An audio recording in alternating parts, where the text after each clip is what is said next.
उत्तर प्रदेश देवरिया जिल्लाની મધ્યસ્થ જેલમાંથી જેલ સિપાહીની નજર ચૂકવી સન 2022 ફરાર આરોપીને ઝડપી પાડી યુપી દેવરિયા કોતવાલી પોલીસ સ્ટેશનમાં નોંધાયેલ ગુનો શોધી કાઢતી સુરત શહેર crime branch police inspector Shri DCB police સ્ટેશનની રાહબરી હેઠળ DCB police station anti organized crime સ્ક્વોડના પોલીસ સબ ઇન્સ્પેક્ટર તેમની ટીમના માણસોની સાથે વર્કઆઉટમાં હતા। કવાલી ઓર્ગેનાઇઝ ક્રાઇમ સ્ક્વોડના પોલીસ સબ ઇન્સ્પેક્ટર દરમિયાન યુપી એસટીએફ ટીમના પોલીસ માણસો સુરત શહેર ક્રાઇમ બ્રાન્ચ ખાતે આવી યુપી જિલ્લો દેવરિયા ગૌરી પોસ્ટે પાર્ટ એ ગુનો રજિસ્ટર્ડ નંબર 98/2022 ઇપિકો કલમ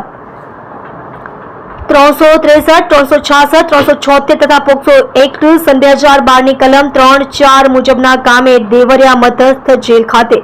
તારીખ 29/12/2022 થી જેલમાંથી નાસી ગયેલ આરોપી અમન પાંડે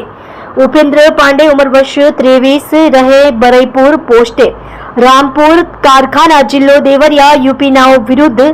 કોતવાલી દેવરિયા પોલીસ સ્ટેશનમાં ગુનો રજિસ્ટર્ડ નંબર 939/2022 ઇપિકો કલમ 223-224 મુજબનો ગુનો રજિસ્ટર્ડ થયેલ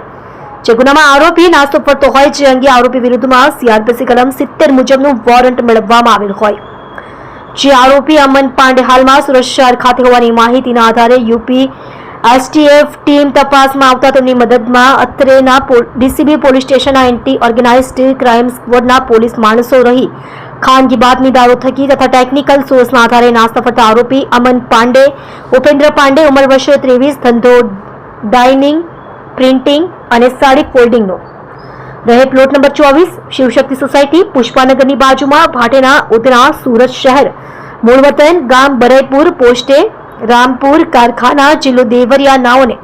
ઉધના ભાટેના પુષ્પાનગરની બાજુમાં શિવશક્તિ સોસાયટી ખાતેથી પકડી પાડવામાં આવેલ છે। મજકૂર આરોપીને પકડી પાડી એસટીએફ ટીમ વારાણસી યુપી નાઓને સોંપવા અંગેની આગળની તજવીજ હાથ ધરવામાં આવેલ છે। તમે જોઈ રહ્યા છો માયાનગરી ન્યૂઝ ચેનલ દીપક ગુપ્તાની સાથે।